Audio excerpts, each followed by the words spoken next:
Bismillahirrahmanirrahim. Laqad ja'akum rasulun min anfusikum azizun 'alaihi ma 'anittum harisun 'alaikum bil mu'minina raufur rahim.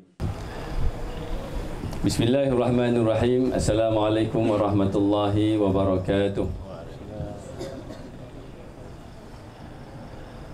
Kita awali perbincangan kita berkenaan dengan hari kiamat dengan sama-sama kita membaca Al-Fatihah yang kita niatkan mudah-mudahan selama-lamanya dalam setiap hembusan nafas, denyutan nadi dan degupan jantung, rohaniah kita berhubungan dengan Rasulullah sallallahu alaihi wa alihi wasallam. Al-Fatihah. A'udzu billahi minasyaitonir rajim. Bismillahirrahmanirrahim. Alhamdulillahirabbil alamin. Arrahmanir rahim. Maliki yaumiddin. Iyyaka na'budu wa iyyaka nasta'in. Ihdinas siratal mustaqim. Siratal ladzina an'amta 'alaihim ghairil maghdubi 'alaihim waladdallin. Amin. Alhamdulillah wa kafa salatan wa salaman ala habibina Mustafa wa ala alihi wa sahbihi wa bittaba'al huda. Rabbi shrah li sadri wa yassir li amri wa hlul 'uqdatam min lisani yafqahu qawli wa la haula wa la quwwata illa billahil aliyil azim. Amma ba'd. Kepada pihak penganjur, Ustaz Omar, Ustaz Zaki dan semuanya lah yang saya pun masih belum bertaaruf lagi, juga kepada semua yang terlibat dalam penganjuran majlis ini yang dimaklumkan tadi daripada awal pagi, juga kepada semua yang sudi hadir memeriahkan majlis yang barakah ini. Mudah-mudahan ada manfaatnya untuk dunia dan akhirat kita, insya-Allah. Apabila bicara berkenaan dengan hari kiamat, maka banyaklah kaedah-kaedahnya, banyaklah fokusnya, banyaklah dia punya hala tuju. Ada yang bicara tentang hari kiamat memikirkan tentang kronologi masa, daripada zaman khalifah, kemudian zaman monarki, kemudian zaman-zamannya zaman fitnah, dan akhirnya menunggu-nunggu kepada kedatangan dan kemunculan Imam Mahdi. Itu satu versi bincang tentang hari kiamat. Ada juga yang bincang tentang hari kiamat. Kenapa tajuk dia hari kiamat? Saya tanya Ustaz Omar. Ustaz Omar minta kita sembang hari kiamat hari ini. Gitu.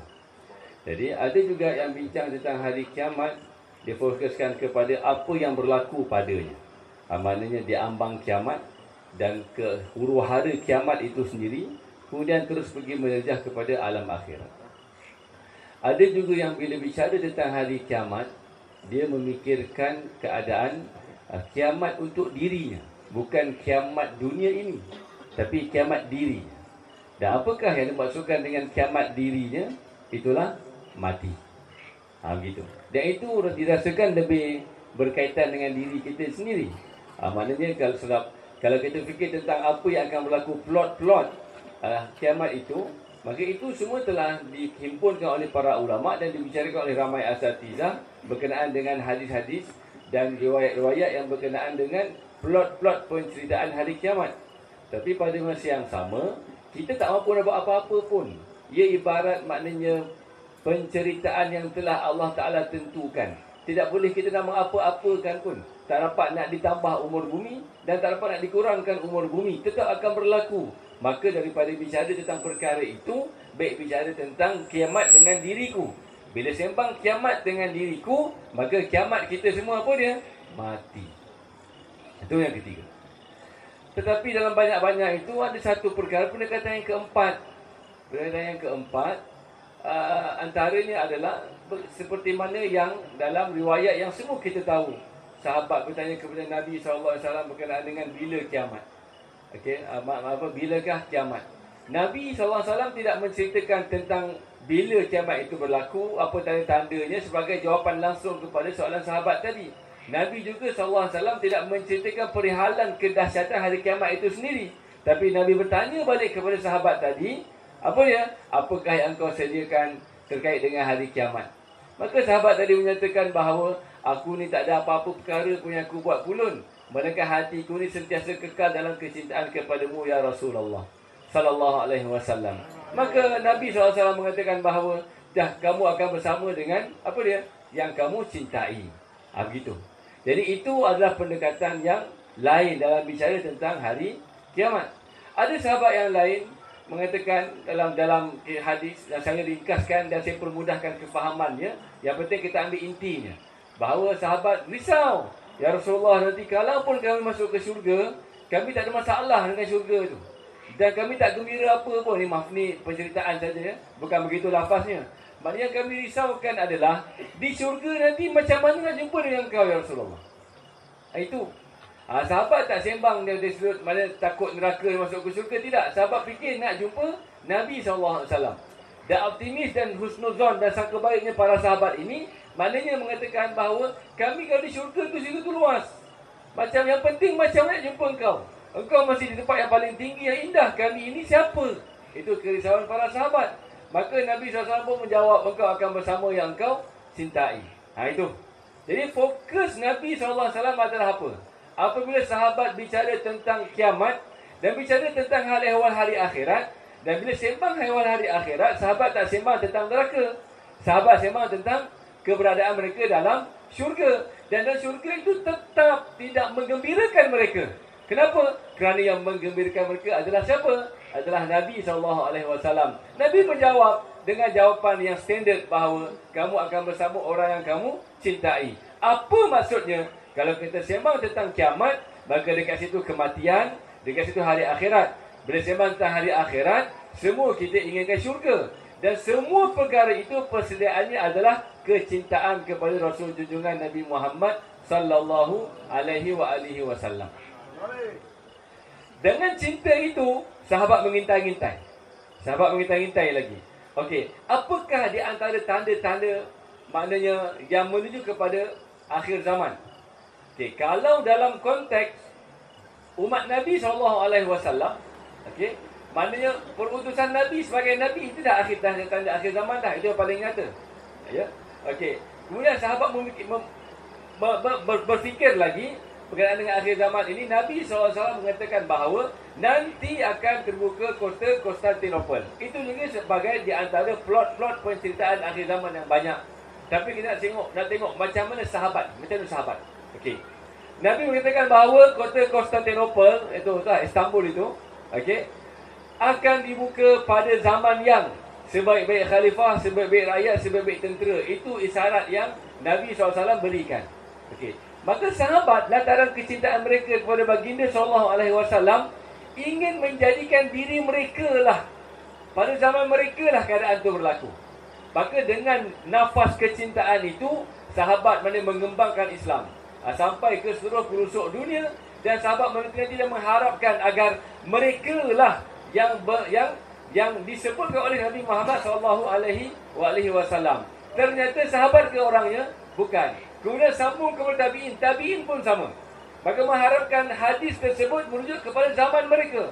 Maka mereka mengembangkan dakwah. Mereka mempersiapkan diri dalam aspek yang pelbagai untuk mudah-mudahan zaman mereka berlaku pembukaan kota Konstantinopel. Tapi rupa-rupanya bukan. Sampai kepada tabi'in. Dan zaman berzaman akhirnya Allah Subhanahu Wa Taala mengizinkan, mentakdirkan, menentukan, menetapkan di atas tangan siapa kota itu terbuka, di atas tangan yang Al-Fatih itu, rahimahullah. Apa maksudnya? Maksudnya mereka ingin menjadikan diri mereka sebahagian daripada plot kebaikan dalam memikirkan tentang perihal akhir zaman. Pada masa yang sama, mereka tidak terlampau obses yang keterlaluan. Tidak pula sampai peringkat tidak memikirkan langsung, tapi berkadaran. Begitu. Itu antara contoh-contoh para ulama' dan para salafus soleh, berinteraksi dengan perbahasan berkenaan dengan akhir zaman. Jadi, di mana kita dengan kiamat tersebut? Pertama, kita fikirkan pasal kematian kita. Itu kiamat yang pasti untuk kita. Maka kita akan fikirkan kita nak mati dalam keadaan husnul khatimah. Apakah maksud husnul khatimah? Perakhiran yang baik. Apa indikator mati kita perakhiran yang baik?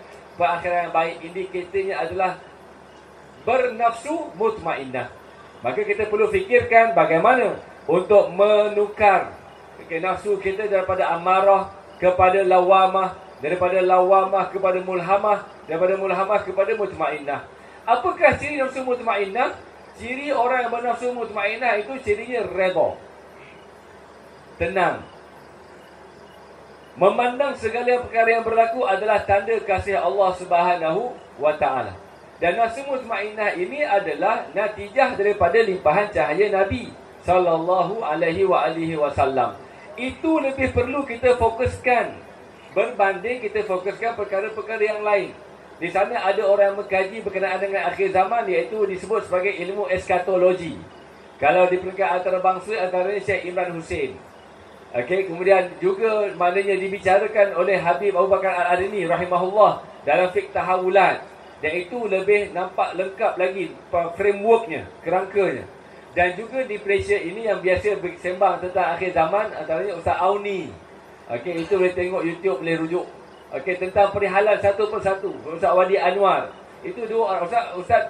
Ustaz Bazli Syam pun ada menyebutkan berkenaan dengan siri-siri penceritaan akhir zaman. Kalau kita semua dengar perkongsian para asatidah tersebut, kod mana pun yang terkait dengan diri kita adalah persiapan untuk mati dalam husnul khatimah, iaitu dalam nafsu mutmainnah. Orang yang berciri nafsu mutmainnah ni dia tiada kehendak. Itu catat, tiada kehendak, melainkan tenggelam dalam kehendak Allah. Itu ciri nafsu mutmainnah. Maka tidak dikejar diri mereka itulah Imam Mahdi, diri mereka itulah akhir zaman bila tentera. Tidak ada kehendak apa-apa pun, melainkan hanya berharap, ya Allah, kalau berlaku kebangkitan akhir zaman itu, maka terzahir Imam Mahdi, maka aku ini terpilih untuk bersama Imam Mahdi. Siapa agak-agaknya yang akan bersama dengan Imam Mahdi? Pastilah mereka yang telah mempersiapkan diri mereka dengan nafsu mutmainnah. Apakah ciri nafsu mutmainnah? Ciri nafsu mutmainnah adalah tidak terbelenggu dan tidak memperhambakan diri dengan kehendak diri sendiri. Jadi itu persiapan kalau kita sembang dengan hari, berkenaan dengan hari akhirat, dengan kiamat. Kalau kita sembang tentang kiamat, kehendak itu yang menerajui segala tindak tanduk kita, maka khawatir kita tergelincir dengan kehendak diri. Ingin menobatkan diri kita, kumpulan kita, guru kita, perguruan kita, tarikat kita dan sebagainya. Kena tangkap dah. Tiba-tiba ketangkap. Yang fikir tentang hari akhirat, tentang akhir zaman, maka sampai duduk dekat Madinah, itu semua dah tersebar semua tu. Mana kita cakap secara umum. Maknanya lebih stay beberapa ratus orang pengikut pergi nak menunggu ketibaan Imam Mahdi dan sebagainya. Maka adakah begitu cara kita berinteraksi, kita menangani perihalan tentang hari akhirat? Bukan begitu.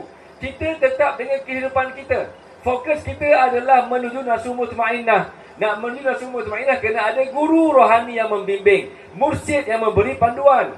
Bagaimana untuk melepasi tangga-tangga nafsu tersebut sehingga kita tenang dengan Allah, bukan tenang dengan diri dan kumpulan, bukan tenang dan rasa bahagia dan rasa selesa dan rasa bersiap siaga dengan diri, tetapi rasa tenang hanya dengan Allah, tenggelam dalam dekapan kasih sayang Allah. Itu saja. Kalau kerja kita petani, teruskan pertanian. Kalau kerja kita berniaga, teruskan perniagaan. Kalau kita ada keluarga, teruskan dengan kekeluargaan. Kita teruskan hidup kita seperti biasa. Tidak perlu untuk berlaku perkara yang luar biasa. Pada masa yang sama, kita berharap kita dan kumpulan kita orangnya yang menjadi asbab kebaikan terkait dengan plot-plot penceritaan akhir zaman, sampailah akhir zaman itu berlaku. Kalau kita lah, kalau bukan kita, tidak mengapa. Kenapa? Kerana yang paling penting adalah kiamat kita itu mati. Matikan kehendak dirimu sebelum kamu dimatikan.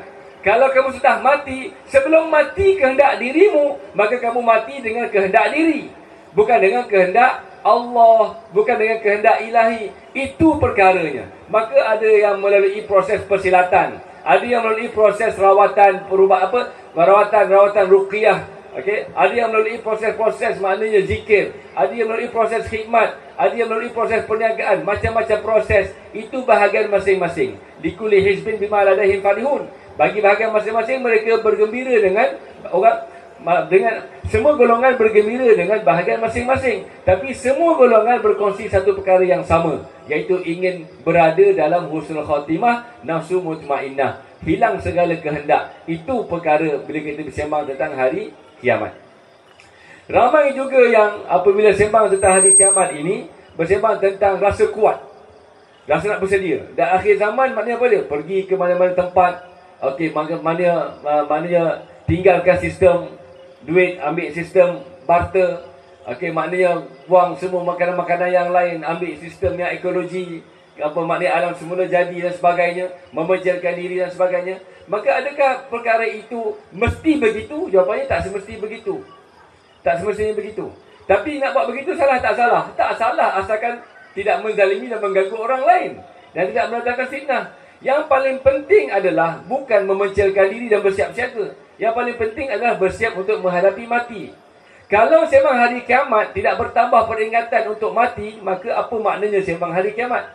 Ada yang sembang hari kiamat akhir zaman rasa semakin kuat, rasa semakin nak bersedia, rasa semakin nak bertempur, rasa dirinya mesti kuat. Maka di mana kuat Allah? Kalau tak pandang kuat Allah, apa makna kita sembang tentang persediaan akhir zaman? Ada tak tentera Islam yang menang dengan kekuatan diri? Ataupun semua tentera Islam menang apabila mereka tenggelam dalam kekuatan Allah? Dan sebenarnya musuh tidak kuat, musuh sentiasa lemah. Tapi kalau kita bergantung dengan kekuatan diri, tidak ada kekuatan pada kita. Dan menampakkan musuh itu macam kuat. Dan musuh itu sentiasa lemah. Yang batil tetap lemah, tidak ada apa-apa iktibar, tetap akan terlerai. Tetapi yang hak itu tidak nyata. Apa maksud yang hak tidak nyata? Apabila kita tidak tenggelam dalam kekuatan Allah Subhanahu Wa Taala, maka ada yang nak mencari perjalanan tenggelam dalam kekuatan Allah dengan cara isolatedkan diri dan kumpulan mereka. Itu cara mereka. Bismillah, doakan kebaikan. Dekat belah-belah Negeri Sembilan ada satu, dekat belah-belah hujung belah sini ada satu, kumpulan-kumpulannya memecilkan diri, tidak mahu terbelenggu dan tidak mahu maknanya hanyut sama dengan ombak kehidupan sekarang ini. Maka itu satu pendekatan. Okey. Yang penting apa? Yang penting bukan mesti begitu, bukan mesti begini. Yang pentingnya apa dia? Yang pentingnya perjalanan untuk mematikan kehendak diri, untuk mencapai nafsu mutmainnah, mudah-mudahan mendapat husnul khatimah. Kenapa penting perkara yang saya cakap begini? Kerana bukan satu dua kumpulan yang sembang akhir zaman. Bukan satu dua kumpulan silat yang bersembang tentang tentera akhir zaman.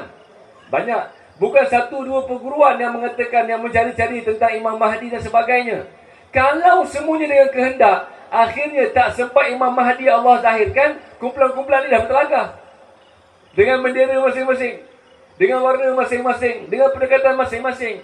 Maka dalam kita mencaknai, mengambil perhatian berkenaan dengan akhir zaman itu pun, rupa-rupanya kita termasuk dalam perangkap iblis dan syaitan. Apabila kita saling membawa kita yang terbaik, kita yang mesti begini, kita yang begini-begini dan sebagainya.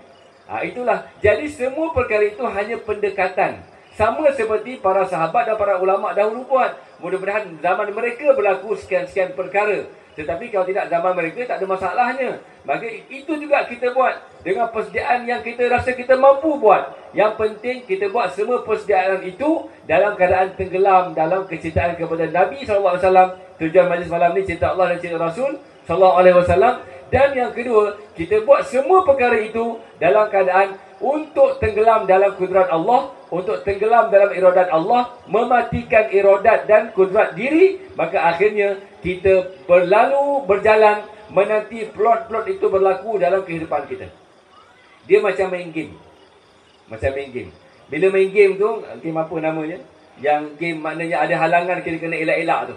Apa tak nama dia? Bukan Angry Bird yang penting. Yang Angry Bird tu yang baling tu. Game yang kita berjalan macam apa? Alah, lupa main game pula. Saya lama tak main game. Minta maaf Ustaz. Dr. Hafiz tak main game Ustaz. Saya telah memberi contoh yang tak baik. Tapi ibarat macam ni, kalau game tu, mana kan dia landasan dia berjalan kan. Kita kena elak kan. Jadi plot akhir zaman dia macam tu. Maknanya dia akan berlaku plot-plotnya. Soalnya kita jangan campur tangan urusan Allah dalam mengatur plot-plot akhir zaman tersebut. Bila Imam Mahdi nak muncul, bagaimana dan sebagainya, itu semua telah ada riwayatnya. Ada perkara yang usul, ada perkara yang furuk. Yang usul Imam Mahdi mesti akan terzahir. Itu usul. Jangan bantah.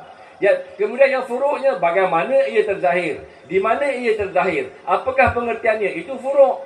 Ada yang membuat telahan A, B, C dan D. Itu kita bismillah saja. Yang penting Imam Mahdi tetap akan terzahir. Yang kedua, Nabi Isa AS akan diturunkan. Itu yang usul. Yang penting Nabi Isa turun.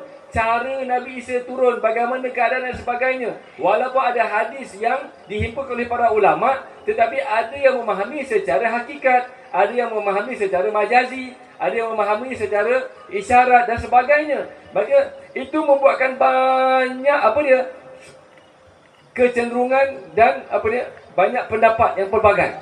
Tetapi apa-apa pun kita berada dalam satu titik yang sama, iaitu plot itu tetap berlaku. Yang penting bukannya campur tangan dalam urusan plot-plot akhir zaman, tetapi yang pentingnya bagaimana kita memandang plot-plot tersebut. Bagaimana keadaan kita apabila plot itu berlaku. Maka keadaan kita mesti sentiasa dalam keadaan dua perkara. Tenggelam dalam kasih Allah, tenggelam dalam kecintaan kepada Rasulullah SAW. Dengan dua perkara itu, hilang kehendak diri, tiada apa-apa lagi yang berbaki, melainkan redha, syukur, sabar dan tawakal. Ambil posisi masing-masing. Yang penting hati kena pastikan dalam nafsu mutmainnah. Begitu. Saya dapati dalam bicara berkenaan dengan kiamat, akhir zaman dan sebagainya, ada orang bicara kiamat sampai dia putus asa. Nak mati dah, tak apalah. Kenapa tak kerja ni? Esok lusa kiamat dah. Kerja buat apa lagi yuk? Tu orang Perak. Kalau yuk, orang sini, wah. Okey. Jadi maknanya kalau sembang tentang kiamat membuatkan kita takut, membuatkan kita pandang macam Allah Ta'ala itu nak membalas, Allah Ta'ala itu nak menghukum, Allah Ta'ala nak menyiksa. Kalau begitu hala tujunya, bermanfaat atau tidak sembang hari kiamat? Tak manfaat.